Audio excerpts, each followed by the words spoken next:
and welcome to Starting Points, where one thing leads to another. Great reads. What I might consider as a great read, you might not. And that's why I try to show a range of books.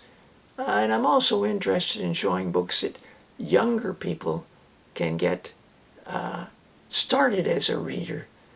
Just because I found reading was so special. It allows me to be in one place, but takes me to different places in the world. And it introduces me to people that I wouldn't normally get a chance to know, and get to know those people on a very close level.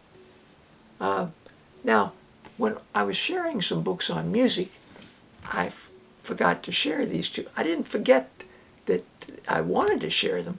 I just didn't know what box or where they were. And I came across them. So I want to add them. This is a book for, I would say, 14, 15, 16 teenagers. This is about a girl who is plays the violin, and it's her learning about other people and the world and how those people respond to her and help her, and the sort of the mysteries of life, and so the cast of people in the book and this young person, I just found it a very fascinating book. I think that and a person who was actually playing a musical instrument would find it fascinating, maybe even more so than I. But it's a special book. It's called The Mozart Season, and it's by Virginia Euwer Wolfe, Wolfe, Mozart Season. And because I've talked about classical music, is also this book about jazz. This is by a good partnership. There's even a little part about when they first met each other. And the people that we come during our life, the different people that... So that's Winston Marsalis, the musician, and Paul Rogers. And he does portraits, poetic portraits. He's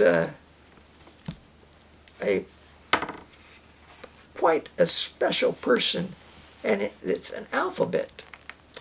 And it starts with A, Louis Armstrong, the last name Count Basie, last name John Coltrane, last name.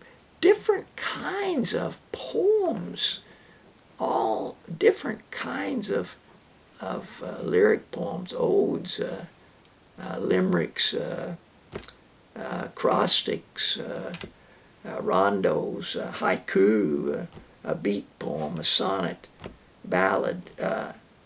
It's a prose poem about Fats Waller.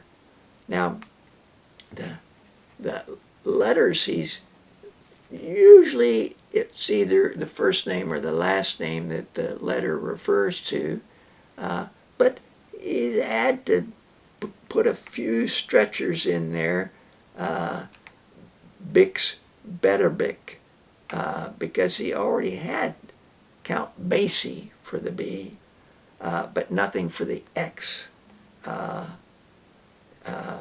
Dizzy Gillespie, he didn't have anything for the Z, but Dizzy with the double Z's.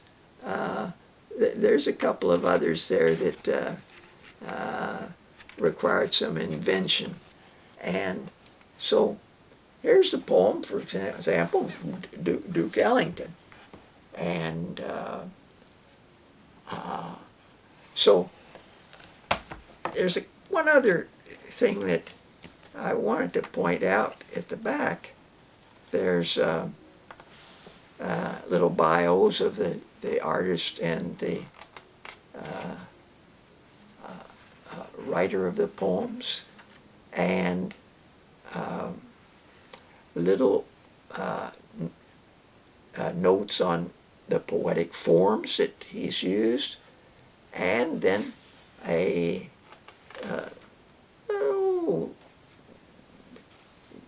section on the various Jerry Mulligan or Ella Fitzgerald. And these are by Paul Sharp, S-C-H-A-A-P, Phil. And,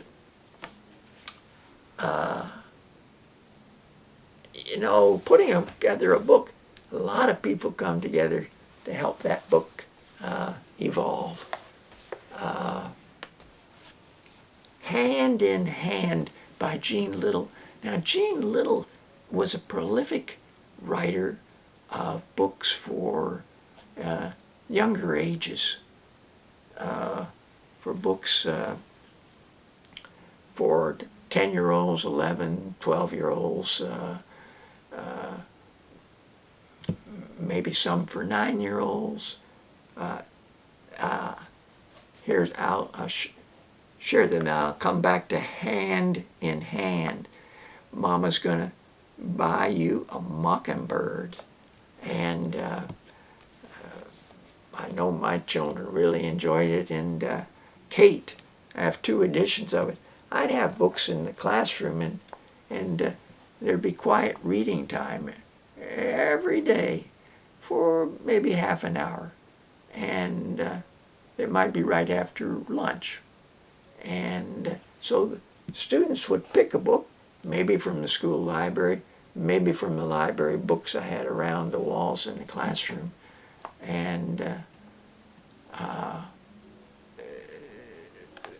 they didn't have to write a report or do anything like that. Though I think at one point I would ask them to share a book that they'd enjoyed. And to do that, I asked them to prepare a passage, about a page, that they would read from the book to sort of get us interested in it.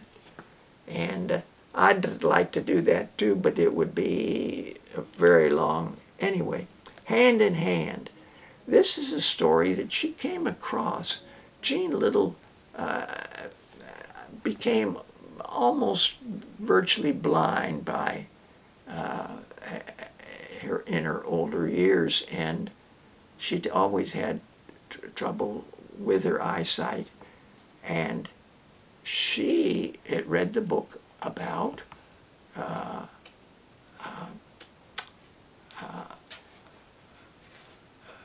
Story of My Life by Helen Keller, and it introduced a young woman, Martha Washington, the child of the cook. Helen Keller mentions her in her Story of My Life. And there was a dog called Belle, an old setter who was a great hunter in her day, were my constant companions. Martha Washington, and this is not George Washington, it's Martha Washington, understood but she was black. And her mother was the cook. And I just found this book, I'd not read it before, didn't know it existed. And she just tells that whole story of what Helen was like and the breakthrough that she makes. I found her fascinating, but as I wrote about the 2 little girls, I grew to love Martha and to believe that she played an enormously important part in Helen's early life, helping her to reach out and care for someone beyond herself. Lost and found. Dogs stand in the wind, mine for keeps, belonging place, a cat in this case. Now, Jean Little also ended up having 2 books published of poetry. This poetry is not rhyming poetry. This poetry is a bit like narrative, narration. It could be on the page, it's lined up, but there's no attempt in rhyming. But the poems are great, and I will, here's one on mosquitoes that I might share when we're looking at insects. Here's one on the bulb, tree, Arbor Day, chipmunks. I want to share that when we're looking at chipmunks. First dandelion, moon's dance, sundial. And the last book that I want to share with you is for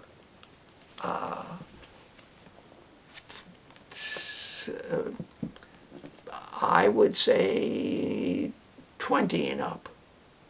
And it's just the most moving book that I think I can remember reading in quite some time. And I was constantly being surprised by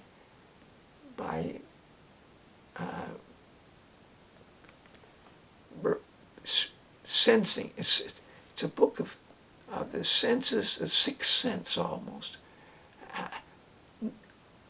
about what a person you're talking to, what that person's like, getting a sense of other people. But it's also about a woman working in a school for the deaf, and takes place before and during and after the First World War.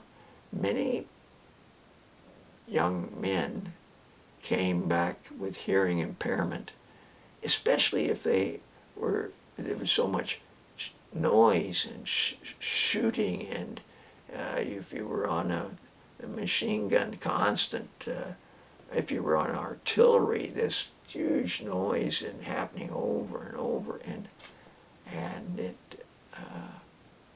the effect of that was not something somebody took into consideration. That wasn't just in First World War, I'm sure in any war. Well,